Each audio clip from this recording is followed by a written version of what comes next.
I want to briefly discuss with you the importance of good topic sentences and clincher sentences in creating paragraph unity and paragraph coherence.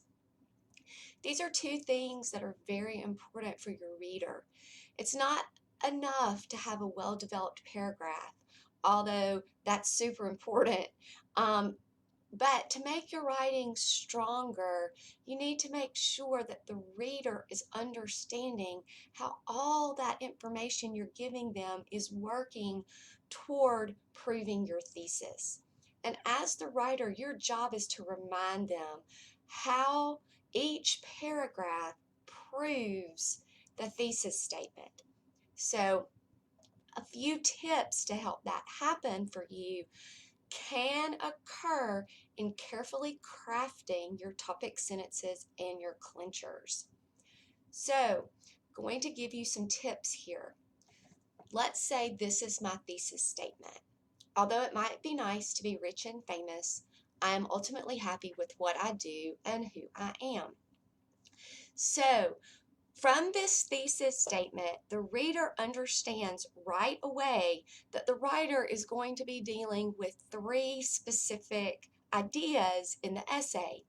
One is that it might be nice to be rich and famous, right? Another, or the second, is I'm ultimately happy with what I do.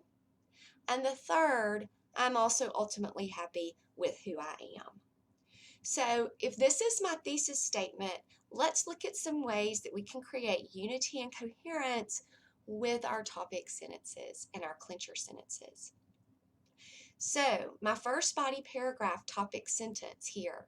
When I have days that are particularly taxing and stressful, I dream of being rich and famous.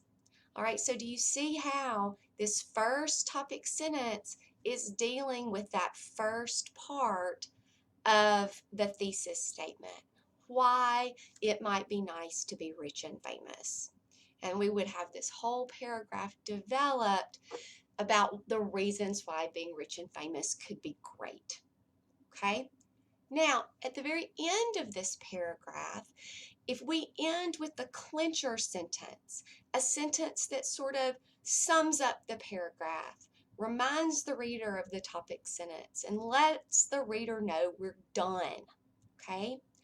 Oh, how nice it would be to be rich and famous and have a staff that took care of my every need. So this just sums up and ties up this little paragraph. Okay, so then we're going to move to the next topic sentence. Notice this next topic sentence is doing something a little bit more complicated. It has an additional job, and its job is to remind the reader or connect the reader back to the paragraph that was just written, body paragraph 1, for example. So while it might be nice to be so rich that I had no worries. You see how that connects back to this first paragraph? So we do that. Then we move to our next point. When I really think about my life, I am grateful for my job.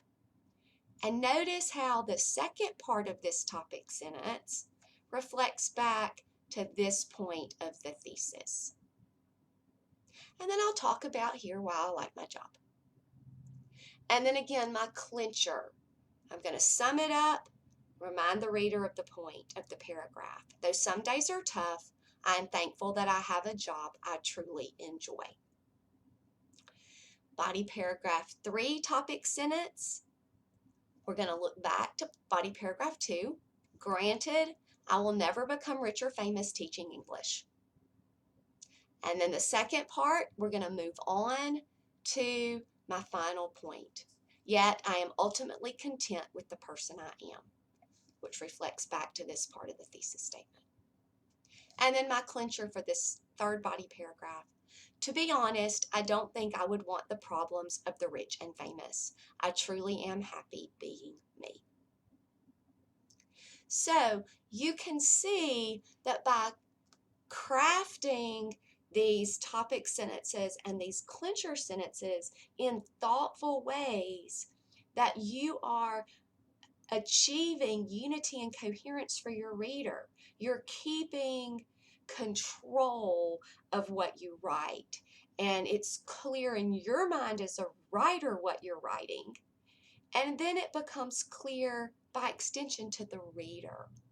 So as we work on essays throughout the semester, I will really emphasize these topic sentences and clincher sentences to you.